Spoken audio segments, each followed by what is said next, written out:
자, 오늘은 말씀으로 유혹을 이기다라는 제목을 가지고 이제 하나님의 말씀을 증거하도록 하겠습니다. 여기에 계신 분 중에 혹시 다이어트 안 해본 사람 있습니까? 혹시? 나는 다이어트를 시도해 본 적이 한 번도 없다. 물론 안 해본 사람이 있을 수 있습니다. 그러나 현대인에게서 이 다이어트는요, 큰 이슈입니다. 저도요, 다이어트에 관심이 굉장히 많습니다. 그래서 사실은 해마다 도전을 하죠. 예. 그러나 항상 뭐 합니까? 예, 실패합니다. 조금 성공한 것 같다 싶더라도 흔히 말하는 요요라는 게 있죠. 네, 조금 뺐다 싶어도 금방 제자리 걸음이 되는 게 다이어트라고 생각합니다. 자, 그런데 여러분, 왜 저는 해마다 다이어트를 실패할까요? 제가 저번에도 말씀드렸죠. 저는 먹는 것을 너무 좋아합니다.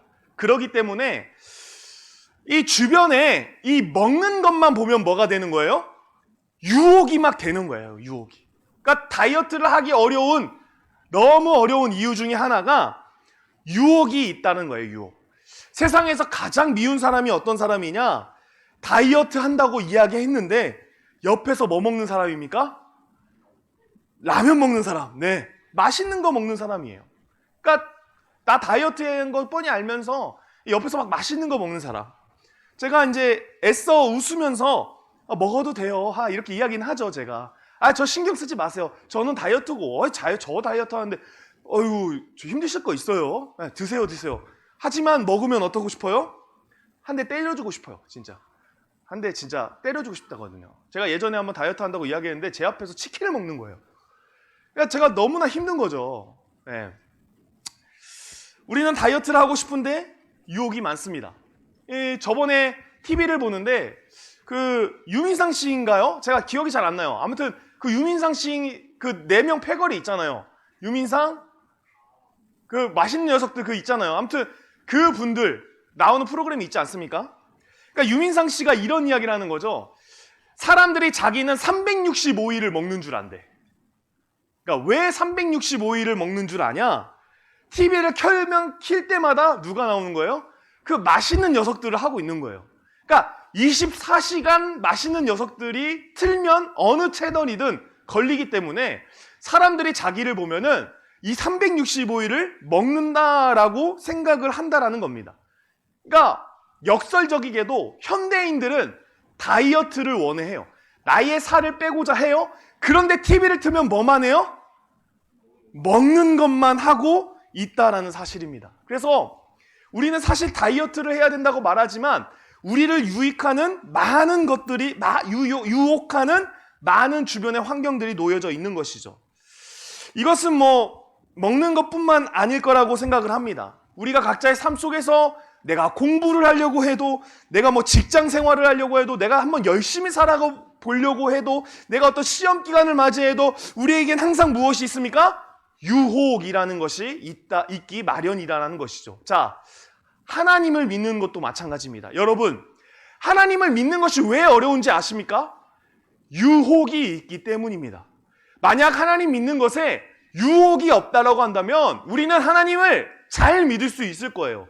근데 문제는 뭐냐? 하나님을 믿고 살고 싶은데 중요한 것은 그 가운데에 유혹이 있다라는 사실이죠. 자, 인류의 타락을 가져다 주었던 아담과 하와. 자, 아담과 하와에게 누가 찾아오죠? 누가 찾아옵니까? 뱀이 찾아옵니다. 그래서 그 뱀이 하는 일은 뭐예요? 선악과를 따먹어라. 하나님이 먹지 말라고 하신 선악과를 따먹으라고 유혹했던 게 뱀입니다. 자, 만약 뱀이 유혹하지 않았더라면 아담과 하와가 그것을 먹을 생각을 했을까요? 네, 하지 않았을 거예요. 그런데 유혹이 들어오자 아담과 하와가 그게 탐스러워 보이기 시작했고 그 선악과를 따먹으면서 우리의 모든 인류를 죄 가운데 빠지게 했다라는 사실입니다. 오늘 말씀 가운데에 예수님께서 성령에 이끌려 40일 동안 광야 생활을 하십니다. 자, 그런데 놀라운 것은 그 광야 생활의 끝에 무엇이 있었냐? 마귀의 유혹이 존재했다라는 사실입니다. 자, 오늘 본문 1절과 2절을 세번역 성경으로 제가 한번 읽어보도록 하겠습니다. 예수께서 성령으로 가득하여 요단강에서 돌아오셨다. 그리고 그는 성령에 이끌려 광야로 가셔서 40일 동안 악마에게 시험을 받으셨다. 그동안 아무것도 잡수시지 않아서 그 기간이 다하였을 때에는 시장하셨다라고 말씀을 하고 있습니다. 자, 왜 예수님은 성령에 이끌려 40일 광야 생활을 했는가에 대해서는 사실 지금 설명하기는 어렵고, 그러니까 중요한 거는 뭐냐? 어떤 하나님의 선하신 뜻에 따라서 예수님은 40일의 광야 생활을 하셔야 됐고, 그 광야 생활을 해야 하나님의 뜻이 예수님을 통해 드러나는데, 이거를 지금 누가 방해하고 있다는 겁니까? 마귀라는 존재가 방해하고 있다라는 사실입니다. 자, 여러분, 마귀는 어디서 왔을까요? 마귀는, 사람은 누가 만들었어요? 하나님이 만드셨죠. 근데 마귀는 어디서 왔을까? 이 부분에 대해서는 사실요, 알기가 쉽진 않아요. 그러니까 성경을 봐서 마귀가 어디서 왔는가, 그것을 시원하게 풀이는 할 수가 없어요. 그래서 사실 저는 마귀의 근원에 대해서 관심이 없어요. 만약 마귀의 근원이 내가 하나님을 믿는 데의 중요한 요소 중에 하나였다라면은 하나님이 분명하게 그것을 가르쳐 주셨을 거예요. 성경을 통해서. 근데 사실은 그런 거에 대해서는 가르쳐 주지 않았다. 그러면은 결국 뭐예요? 그냥 쓸모없는 거예요. 우리가 신앙생활 할 때 마귀가 있냐 없냐? 마귀가 어디서 왔냐? 이거는 중요하지 않다라는 거예요. 자, 그런데 중요한 것은 뭐냐? 성경은 마귀가 무슨 일을 하는지는 가르쳐줘요. 이거 뭘 이야기해요? 마귀가 어디서 왔는가는 사실 우리가 관심 가질 필요는 없고, 마귀가 하는 일에 관심을 가지고, 그렇다면 우리가 마귀가 그런 일을 한다고 한다면은 마귀가 우리에게 그런 역사를 하지 못하도록 우리를 단련시켜야 되는 것. 그게 중요하기 때문에 마귀에 대해서는 무슨 일을 하는지 설명하고 있다는 겁니다. 자, 마귀는 간단해요. 하나님과 사람 사이를 이간질합니다. 자, 오늘 본문에서도 마귀는 예수님이 하나님의 뜻을 이루지 못하도록 이간질을 하고 있다는 것을 확인할 수 있습니다. 사랑하는 청년 여러분, 저와 여러분이 깨달아야 할 것은 뭐냐? 우리가 예수님을 믿고 교회를 다니다 보면은 우리에게 찾아오는 것이 있다. 바로 마귀의 유혹, 마귀의 방해가 찾아온다라는 사실입니다. 저는 이 마귀 하면요, 제가 아직도 잊혀버리지 않는 이제 일화가 있어요. 예전에 저희 어머니께서 이제 저는 모태신앙이 아니에요. 저는 초등학교 때부터 교회를 다니기 시작했고, 우리 집안도 제가 초등학교부터 다녔고, 그 다음 이제 우리 어머니 아버지가 나가기 시작한 그런 집안이거든요, 저희 집은. 그래서 저를 이렇게 케어해 주셨던 목사님이 거의 이제 저희 집을 매일 오셨어요. 진짜 대단하시죠. 우리 어머니가 이제 긍정적으로 이렇게 받아주시지도 않았는데 그냥 매일 와서 기도하고 가셨어요. 어찌되었던 그런 것에 우리 어머니가 이제 감동을 하셨나 봐요. 그래서 이제 어느 날 주일에 교회를 가자는 거예요. 자, 여러분, 제가 마음이 어땠을까요? 기뻤죠. 기뻤죠. 어머니가 교회를 가자고? 와, 너무 기쁘다. 자, 그래서 이제 주일이 됐고, 이제 교회를 가려고 이제 채비를 다 했어요. 그리고 집을 나가려는 순간이었는데 갑자기 전화 한 통화 오는 거예요. 그러니까 저 어렸을 적에는 혹시 여러분들 집 전화였어요, 다 거의. 저 초등학교 때는 휴대폰이 없었어요. 거의 이게 보편화 진짜 비쌌어요. 그리고 보편화가 되지 않았고 이제 삐삐 정도. 아무튼 휴대폰이 없었기 때문에 집 전화가 있었거든요. 그래서 이제 집 전화를 이제 나가려는 그 순간에 집 전화에 전화가 오는 거예요. 근데 어머니가 그 전화를 받으시면서 이제 뭐라고 하시냐? 안 된다. 나 오늘 지금 교회 가야 돼서 그럴 수 없다라고 끊으시는 거예요. 그러니까 그 전화의 내용은 무엇이었냐면은 놀러를 가자는 거였어요. 그러니까 갑자기 그 집을 나가려는 찰나에 전화가 와서 그 전화의 내용이 무엇이었냐? 우리 오늘 일요일이고 하니까 지금 당장 놀러 가지 않을래? 이거였어요. 그 전화를 우리 어머니가 그냥 안 돼요. 나 교회 가야 돼요 하고 끊으신 거예요. 그런데 그 이후에 우리 어머니가 이런 말씀을 하셨어요. 저한테. 야, 시왕아, 마귀가 있긴 한가 보다. 난 지금도 신기한 게 아무래도 우리 어머니가 좀 약간 교회에 지식이 있었을 수도 있고 아무튼 나름대로의 어떤 들은 풍문이 있었던 것 같아요. 어찌되었던 저한테 하시는 말씀이 시왕아, 마귀가 있긴 한가 보다. 제가 그게 너무 임팩트가 강했어요. 우리 어머니는 솔직히 교회를 다닌 사람도 아니고 이제 막 가려고 하는 사람인데 그 안 된다고 전화를 끊으면서 마귀가 있는가 보다라고 이야기하는 게 저는 너무 깜짝 놀랐거든요. 제가 그 함께 성경 공부하는 분들에게 강조하는 것이 있어요. 그러니까 저랑 공부를 하시는 분들은 꼭 오리엔테이션 시간에 이 이야기를 듣는데 그것은 뭐냐? 마귀의 공격이에요. 그러니까 제가 설명을 드려요. 우리 여러분들이 분명 이렇게 성경 공부를 하실 때 뭔가 여러분들은 내가 하나님을 위한 성경 공부를 하니까 좋은 일만 가득가득하게 생길 거야라는 걸 기대를 하시겠죠? 근데 여러분 그거와는 정반대입니다. 오히려 성경 공부를 하면 할수록 여러분들에겐 더 힘들고 어려운 일들이 찾아올 수 있습니다. 왜인지 아십니까? 그것은 마귀가 있기 때문입니다. 라고 저는 설명드리고 더욱 강하게 마음을 먹도록 인도합니다. 사랑하는 청년 여러분들. 자, 우리 청년부에 많은 변화들이 있죠. 뭐 개인이나 공동체나 어떻게 보면 많은 변화들이 있는 것 같아요. 그런데 이런 변화들 가운데에 우리가 이제 이렇게 바뀌었으니 우리 청년부가 이렇게 좋아졌으니 좋은 일만 생길 거라는 생각은 버리시기를 바랍니다. 진짜 우리가 좋아지려면요 분명한 것은 뭐냐? 찾아오는 마귀의 유혹을 이겨야 됩니다. 이겨야 우리 청년부가 좋아지는 거예요. 여러분들도 마찬가지예요. 내가 내 개인의 신앙이 좀 업그레이드 되고 있는 것 같아 라고 생각하는 기점에 분명 마귀는 여러분들을 유혹하려고 할 겁니다. 그래서 여러분들이 진짜 성장이 점프하는 것은 그 마귀의 유혹까지 이기는 것. 그 이겨야 우리의 신앙이 진짜 하나님 앞에 보시기에 좋은 신앙으로 거듭날 수 있다는 것이죠. 베드로전서 5장 8절 이렇게 말씀합니다. 근신하라 깨어라 너희 대적 마귀가 우는 사자같이 두루다니며 삼킬 자를 찾느니. 자, 마귀를 뭐에 비유하고 있습니까? 우는 사자. 사자가 왜 울어요? 배고파서 울어요. 배고픈 사자에게 사람이 보이면 어떻게 될까요? 좋은 식량이 되는 거예요. 그러니까 마귀는 믿는 자들을 건드는데 마치 어떻게 건드냐? 우는 사자, 배고픈 사자처럼 우리 성도들, 우리 청년들을 잡아먹기 위해서 아주 촉각을 세우고 있다라는 사실입니다. 사랑하는 청년 여러분, 꼭 기억하시기를 바랍니다. 특별히 우리 교회에 이제 새 가족으로 오시는 많은 분들도 있으신데 여러분들 꼭 기억하시기를 바랍니다. 내가 교회에 나오면 뭔가 하나님이 이쁘게 봐주셔서 좋은 일만 가득하겠지라고 생각하실 수 있는데요.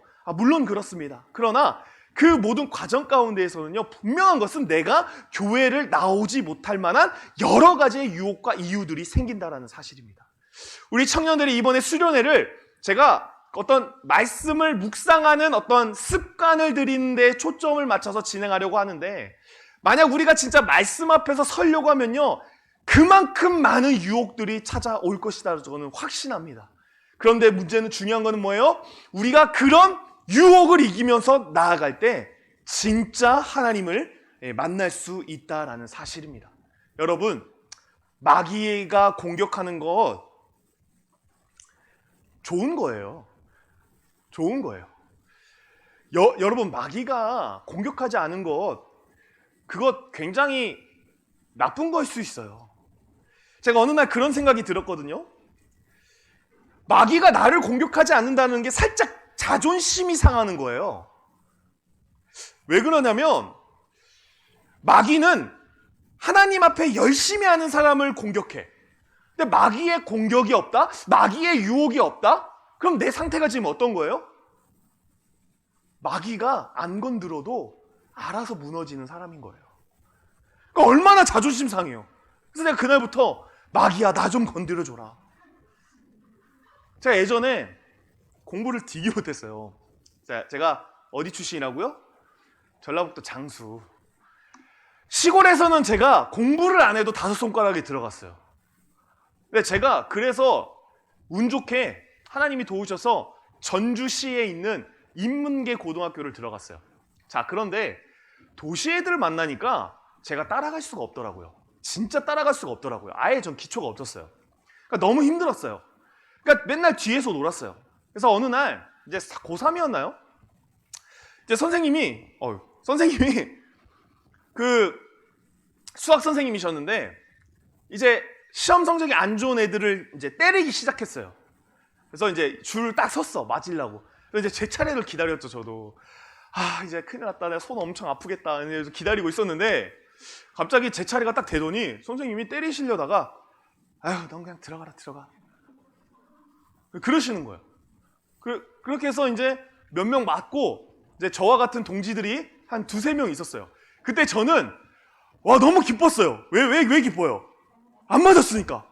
와, 너무 기뻐가지고 야, 진짜 이런 날도 있구나. 내가 예수님을 잘 믿으니까 이런 날이 있구나. 막 하면서 좋아했어요. 그런데 선생님이 딱 한마디 하시는 거예요. 야, 지금 때리는 사람들은 그래도 전북대는 갈 수 있어, 노력하면. 그러니까 무슨 말이에요? 나는 때려도 어떻다고요? 희망이 없다라는 거예요. 근데 제가 그때는 사실은 좋았어요. 왜냐면은 안 맞았으니까. 그러니까 지금 돌이켜 생각해 보니까 그건 사실은 어떤 일이에요? 기분이 나빠야 되는 일인 거예요. 그러니까 선생님이 솔직히 저를 포기하셨었겠어요. 그냥 내가 너무 공부를 안 하니까 이 새끼라네. 얘는 그때 당시에 저는 그런 상태였어요. 얘는 때리는 것보다도 충격요법을 줘야 된다. 무시요법을 줘야 된다라고 생각하셨겠죠. 그래서 저는 안 때리셨겠지. 설마 선생님이 저는 포기하셨겠어요. 예. 근데 놀랍게도 여러분, 저는 전북대 합격했습니다. 예, 저는 그 수능 보고 그 담임선생님이 저한테 시황아, 하나님이 살아계신 한가 보다. 저한테 말씀하셨어요. 불러놓고 성적 보더니 야, 시황아, 하나님이 진짜 살아계신 한가 보다. 너 보니까 이래셨는데, 그렇다고 여러분 이런 유행은 바라지 마세요. 그렇게 좋은 건 아닌 것 같아요. 자, 가끔 제가 우리 교회의 문제가 이제 신천지가 문제잖아요. 그죠? 그러니까 교회에 혹시 지금 신천지 계세요? 혹시나 모르니까. 네. 신천지 계시면은 오지 마세요. 자, 신천지가요 있으면 문제죠. 근데 저는 한편으로 이런 생각도 해요. 신천지가 없어도 문제예요. 목사님, 그게 무슨 말이에요? 여러분, 신천지가 없다는 건 둘 중 하나 아니겠어요? 이 교회가 너무 견고하다 일 수 있고, 다른 하나는 뭐예요? 야, 여기 있는 애들은 진리를 알고자 하지 않아. 말씀을 알고자 하지 않아. 그래서 아마 절레절레야. 이거 있을 필요가 없어. 여기는 있으나 마나야. 여러분, 기분 나쁘지 않으세요? 그러니까 나는 신천지가 없다는 것도 저번에는 사실 생각해보니까 기분이 나쁘더라고. 너무 기분이 나쁜 거예요. 우리가 얼마나 수준이 낮으면 신천지 따위가 공격을 안 해. 자, 저는 시험도 그러다고 생각해요. 여러분, 마귀가 시험하는 것 좋은 것 아니겠습니까? 그만큼 내가 뭐가 있는 사람이에요? 클라스가 있는 사람이에요. 클라스. 저와 여러분이 클라스가 있는 사람이 되기를 진심으로 소망합니다. 마귀의 유혹 이기시기를 바랍니다. 마귀의 유혹을 이길 때 우리가 진짜 신앙의 업그레이드가 되거든요. 자, 그러면 우리가 유혹은 어떻게 이길까요? 오늘 예수님은요, 마귀의 유혹을 무엇으로 이긴지 아십니까? 바로 말씀으로 이기셨다라는 사실입니다. 자, 그러니까 마귀를 이길 수 있는 힘은 어디서 오는 거예요? 말씀에서 온다라는 사실입니다. 여러분, 왜 우리가 흔들릴까요? 왜 우리가 그 유혹 속에서 계속 넘어갈까요? 그 이유는 우리 안에 무엇이 없기 때문이죠? 하나님의 말씀이 없기 때문에 무너지는 것입니다. 교회 안에 시험 든 분들이 있다고 해요. 나는 목사님이 어떻게 저런 이야기를 해? 뭐 이런 이야기를 해, 저런 이야기를 해. 물론 저도 뭐 이 새끼 저 새끼 하잖아요. 그러니까 나쁜 것도 있어요, 사실은. 그런데 반면에 내 스스로가 연약해서 오는 것도 있을 수 있다라는 사실입니다. 만약 우리 안에 말씀이 있다라고 한다면 우리가 어떠한 유혹에서도 넘어가지 않을 수 있는 힘을 가질 수 있다라는 사실입니다. 자, 오늘 3절, 원래 사실 오늘 말씀은 1절에서 몇 절이죠? 10 몇 절까지의 말씀인데 1, 2절만 읽은 거거든요. 그래서 여러분 화면 보시면 나올 거예요. 자, 우리 3절을 보겠습니다. 3절, 마귀가 이르되 내가 만일 하나님의 안을 이어든 이 돌들에게 명하여 떡이 되게 하라라고 이제 말씀하고 있습니다. 자, 마귀가 나타나서 예수님에게 뭐라고 이야기하죠? 이 돌을 떡으로 만들어라라고 말씀하는 거죠. 야, 이때 4절, 예수님께서는 4절에서 이렇게 말씀하십니다. 예수께서 대답하시되 기록된 바 사람이 떡으로만 살 것이 아니라 하였느니라 라고 말씀하고 있습니다. 자, 눈에 들어오는 게 뭐예요? 예수께서 대답하시되 기록된 바라고 말씀하고 있어요. 자, 여기서 기록된 바는 무엇을 이야기하는 걸까요? 바로 말씀을 이야기하는 거예요. 특별히 예수님 당시에 아직은 신약이 없었기 때문에 구약을 이야기하는 거예요. 그러니까 예수님이 마귀를 대적할 때 지금 무엇으로 대적하고 있어요?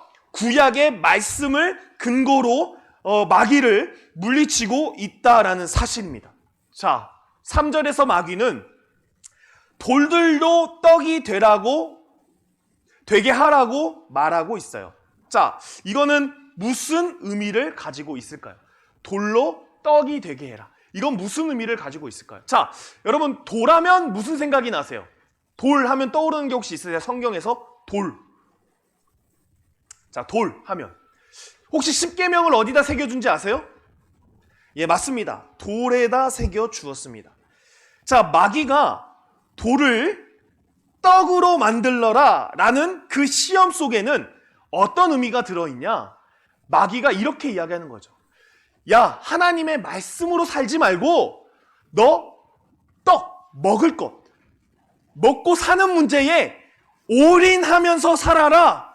그게 마귀의 유혹이었어요. 자, 여러분, 마귀가 우리를 유혹하는데 어떻게 유혹하는지 아세요? 우리를 먹고 사는 문제가 다라고 생각하게 만들어나는 거예요. 먹고 사는 문제. 자, 제가 저번에도 말씀드렸죠. 사람은 먹고 사는 문제만 해결되면 될까요? 절대 그렇지 않다라는 거예요. 우리 집 바둑이는요, 우리 집 콩이는요, 먹고 사는 것만 해결되면 돼요. 아, 하나 더. 먹고 자고 싸고만 해결되면 돼요. 그러면 강아지는 되거든요. 근데 사람은 먹고 사는 문제만 해결이 되면 안 됩니다. 사람은요, 영혼이라는 존재가 있기 때문에 육체의 배부름 동시에 우리의 영혼의 배부름이 있어야 되는 거예요. 근데 이 영혼의 배부름은 무엇으로 채울 수 있냐? 하나님의 말씀으로 채울 수 있다는 사실이에요. 그래서 마귀는 이것을 너무나도 잘 알기 때문에 하나님의 말씀이 채워지면 사람이 풍성하고 아름답고 건강한 삶을 살다는 것을 너무나도 잘 알고 있기 때문에 사람들로 하여금 어디에만 집중하며 살게 만들어요? 먹는 문제에만 집중하며 살게 만들어버리는 게 바로 마귀의 유혹이다라는 사실입니다. 신명기 8장 3절은 이렇게 말씀합니다. 오늘 예수님이 4절 가운데 하셨던 말씀의 근거가 되는 말씀이거든요. 이렇게 말씀하죠. 너를 낮추시며 너를 줄이게 하시며 또 너도 알지 못하며 내 조상들도 알지 못하던 만나를 내게 먹이신 것은 사람이 떡으로만 사는 것이 아니요 여호와의 입에서 나오는 모든 말씀으로 사는 줄을 내가 알게 하려 하심이니라. 자, 여러분, 떡도 중요합니다. 그래서 제가 맛집을 좋아하는 거예요. 여러분, 떡이 중요하지 않은 게 아니에요. 우리는 어떻게든 먹고 사는 문제에 대해서 열심을 내야 돼요. 그런데 그게 다는 아니에요. 우리에게 정말 균형 있는 삶이 필요한데 그것은 하나님의 말씀이 우리 안에 있는 것. 그것도 중요하다는 사실이에요. 그래, 마귀는 무슨 일을 해요? 야, 시왕아, 먹는 게 다야. 하나님의 말씀 필요 없어. 하나님의 말씀은 너에게 아무것도 능력이 되지 않아. 야, 먹는 것에만 집중해.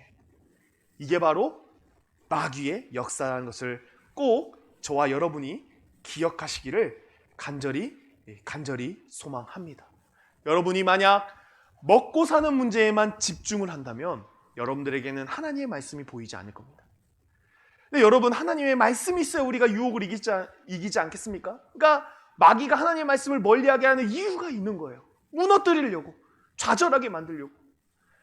거기에 속지 마시기를 간절히 소망합니다. 두 번째 유혹은 5절에서 7절인데요. 제가 한번 읽어보겠습니다.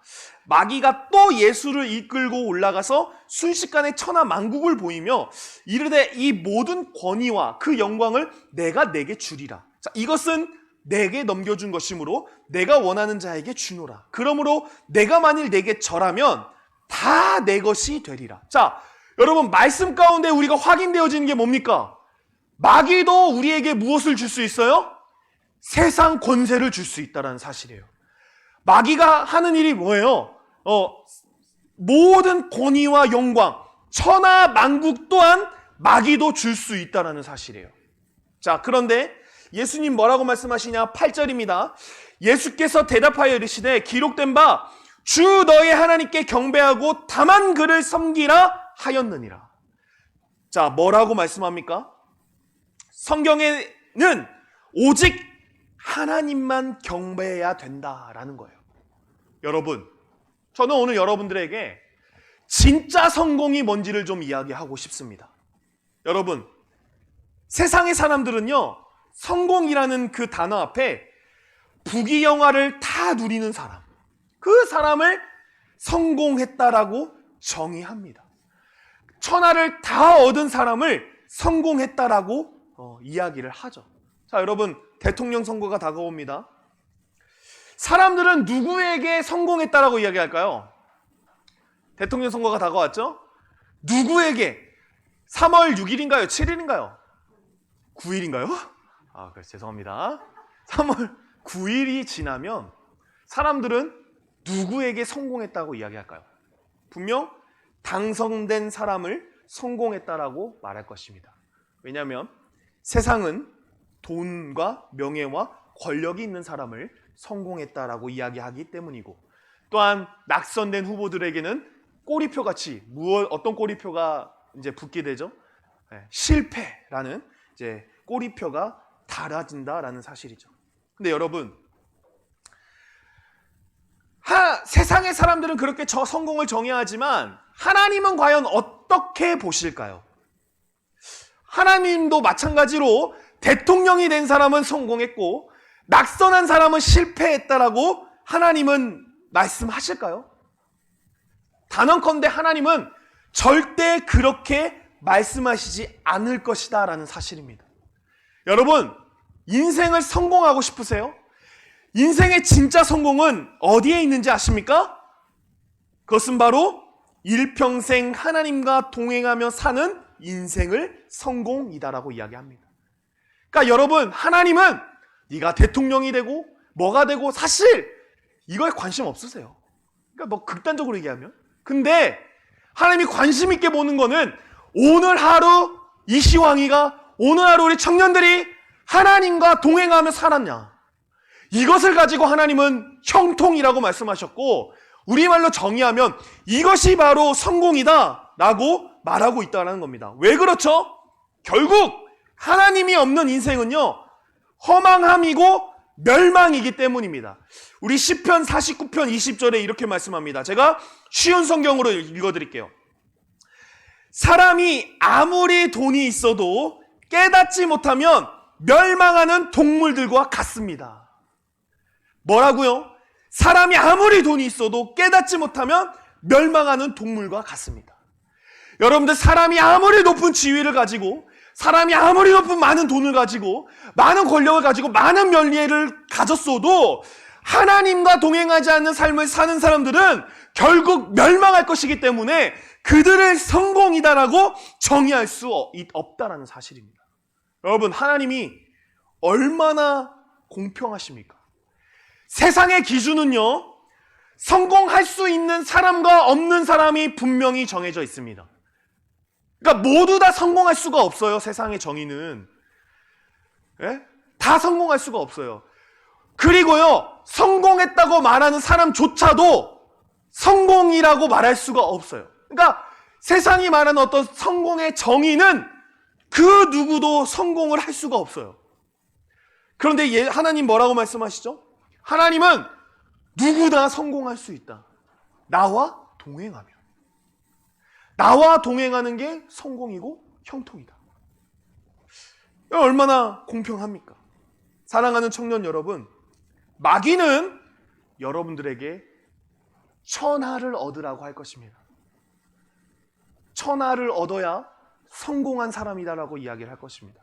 그리고 여러분들이 만약 그 목소리에 집중해서 천하를 얻고자 작정하고 나아간다면 여러분들은 천하 때문에 망할 것입니다. 그러나 우리가 눈을 돌려서 하나님과 동행하며 살아갈 때, 하나님과 발걸음을 맞춰 살아갈 때에 여러분들에게 진짜 성공이 있고, 그때 비로소 천하를 누릴 수 있는 놀라운 은혜와 사랑이 있을 줄로 믿습니다. 여러분 속지 마십시오. 천하가 다가 아닙니다. 하나님과 동행할 때 진정 우리에게 성공이 있다는 것. 마귀의 유혹에 빠지지 마십시오. 마귀는 오늘도 여전히 여러분들에게 성공해라, 성공해라, 천하를 얻어라, 내가 다 줄게 유혹할 것입니다. 그 유혹에서 넘어가지 않는 저와 여러분이 되기를 간절히 소망합니다. 9절에서 11절은 이렇게 말씀합니다. 또 이끌고 예루살렘으로 가서 성전 꼭대기에 세우고 이르되 내가 만일 하나님의 아들이거든 여기서 뛰어내리라. 기록되었으되 하나님이 너를 위하여 그 사자들을 명하사 너를 지키게 하시리라 하였고, 또한 그들이 손으로 너를 받들어 내 발이 돌에 부딪히지 않게 하시리라 하였느니라 라고 이제 말씀하고 있습니다. 자, 여러분 조금 충격적인 거는 뭐냐면, 마귀도 말씀을 알까요, 모를까요? 아네요. 오늘 말씀을 보니까 마귀도요 하나님의 말씀을 알아요. 그래서 오늘 이 마귀가 한 말씀은 시편 91편 11절과 2절을 말해요. 이거를 인용해서 이제 말을 하는 거거든요. 이때 예수님께서는 12절에 이렇게 말씀하시죠. 예수께서 대답하여 이르시되 주 너희의 하나님을 시험하지 말라 하였느니라 라고 이제 말씀하고 있습니다. 결론적으로 말하면 마귀는 하나님의 말씀을 말해요. 그런데 그 뜻이 아닌 거예요. 자, 제가 여러분들에게 마귀가 인용한 시편 91편과 91편 11절과 12절을 좀 읽어드릴게요. 예, 시편 91편 11절과 12절. 그가 너를 위하여 그의 천사들을 명령하사 내 모든 길에서 너를 지키게 하심이라. 그들의 손으로 너를 붙들어 발이 돌에 부딪히지 아니하게 하리로다 라고 자 말씀하고 있습니다. 자, 여러분들이 이 말씀을 들었는데요, 이 말씀이 성전에서 떨어지면 지켜주겠다라는 말씀입니까? 지금 마귀가 하나님의 말씀을 근거로 너 여기서 떨어지면 성전 높은 곳에서 떨어지면 분명히 떨어지는 어떤 찰나에 천사들이 너를 붙잡을 거야, 이렇게 이야기한 거거든요. 그런데 여러분 진짜 이 시편 91편과 91편 11절과 12절을 의지해서 떨어지면은 정말 천사들이 나타나서 예수님을 받아줄까요? 그러니까 여러분들도 한번 해보세요. 나중에 주님 시편 91편 11절과 12절을 읽습니다. 자, 이제 제가 읽었습니다. 자, 이제 저는 옥상에서 떨어집니다. 주님 이 말씀에 의지해서 저는 하나님이 붙잡아 주실 줄로 믿습니다 하고 여러분들 떨어지잖아요. 그럼 여러분들 다리가 어떻게 돼요? 아작나요. 네, 하나님은 결단코 이 말씀을 여러분들이 외우고 옥상에서 떨어지면요, 결코 하나님은 여러분들을 잡아주시지가 않아요. 여러분, 이 말씀은 그런 의미에서 하신 말씀이 아니에요. 이 말씀은 하나님께서 의로운 자를 의로운 길에서 보호하시겠다는 거예요. 그냥 뭔가 문자적으로 떨어지면 붙잡아줄게 이 말이 아니라고요. 그러니까 의로운 사람이 의로운 길을 갈 때 마치 하나님이 돌에 부딪히지 않도록 이렇게 도와주겠다. 그러니까 인생의 여정에서 막 돌에 부딪히는 그런 어떤 상황 속에서 붙잡아주겠다 이런 말이지, 진짜 돌에 부딪히지 않아줄게 하니까 돌 놔놓고 부딪히지 않아주게 이렇게 밟으면 돌에 부딪힌다니까요. 그러니까 그런 말이 아니라는 거죠. 우리 그 사업장에 가면은 욥기 8장 7절의 말씀이 있어요. 여러분들 너무 잘 알 거예요. 내 시작은 미약하였으나 내 나중은 심히 창대하리라. 여러분 어떠세요 말씀? 누가 여러분들에게 야, 너 시작은 미약했어. 그런데 너 나중은 창대하게 될 거야. 기분 좋아요, 안 좋아요? 아이, 기분 좋죠. 근데 여러분, 사실 이거 욥의 친구 빌닷이요, 축복하는 의미로 이 말을 한 게 아니에요. 어떻게 보면 진짜 막 저주에 섞이고 짜증 말투를 한 거거든요. 그러니까 욥이 죄인임을 전제하고 그에게 회개를 촉구하는 의미에서 이걸 이야기한 거지. 너는 진짜 미약했어. 그러나 창대하게 될 거야. 이런 뉘앙스가 아니라, 야 자식아, 너 지금 너 창대하게 될 거다. 너. 뉘앙스가 다르죠? 근데 우리는 욥기 8장 7절 걸어주면 어때요? 막 좋아요. 아 주님, 나는 미약했으나 이제 창대하게 될 겁니다. 그게 아니라고요. 여기서 미약은 죄인인 상태를 이야기하는 거예요. 네가 지금은 죄인인 상태이지만 나중에 의인의 상태가 될 거다. 그거 의미하는 거예요. 자, 이렇다고 해서 또 목사님이 그렇대라고 해가지고 집에 있는 거 붙어있는 거 막 다 떼고 이거 아니야, 이거 아니야. 그러지 마세요. 그냥 걸려놓고 여러분만 그런 의미로 받아들이세요. 난 죽을 죄인입니다. 네, 저는 나중에 의인이 될 겁니다. 자, 여러분, 마귀는 우리를 오해하게 만들어요. 뭘 오해하게 만들어요? 말씀을 오해하게 만들어요. 특별히 어떻게 오해하게 만들어요? 무조건 기복적으로 연결을 시켜요. 무조건 막 좋게 만들어요. 그래서 막 정신을 못 차리게 만드는 거죠. 우리를 막 좋게만 적용하게 만들어서. 어찌되었든 이게 마귀의 역사라는 것입니다. 자, 어찌되었든 마귀는 이렇게 역사하였습니다. 이 모든 역사 가운데 지금 예수님께서는 무엇으로 이 모든 것을 물리치고 있어요? 말씀으로 이 모든 것을 물리치고 있는 모습을 우리가 보게 된다는 사실입니다. 여러분, 만약 예수님이 이거 그럴 리는 없겠지만 말씀을 모르셨다면 어떻게 됐을까요? 마귀의 그 유혹에 속절없이 당하셨을 거예요. 그러나 말씀을 다 알고 계시는 예수 그리스도시기 때문에 그 모든 마귀의 유혹을 이길 수 있는 힘이 있었다라는 사실입니다. 여러분, 우리도 마찬가지입니다. 우리에게도 수많은 유혹이 분명 찾아올 거라 저는 여러분에게 말씀드립니다. 근데 여러분들 그 마귀의 전략에 넘어가신다면 여러분들의 인생은 그렇게 썩 밝은 인생이 되지는 못할 것입니다. 근데 그 인생이 밝아지려고 하신다면은 거듭 말씀드리지만 하나님의 말씀을 여러분들의 마음속에 간직하시기를 간절히 소망합니다. 우리 어머니께서 마귀를 이기셨잖아요. 그날 어떤 일이 벌어진지 아세요? 우리 어머니가 교회를 나오시는데 막 펑펑 우시면서 나오는 거예요. 정말로. 그 이후로 우리 어머니는 교회를 안 나간 적이 없어요. 지금까지도. 펑펑 우시면서 나오시면서 지금까지도 안 나가신 적이 없거든요. 여러분, 마귀의 역사를 이깁시다.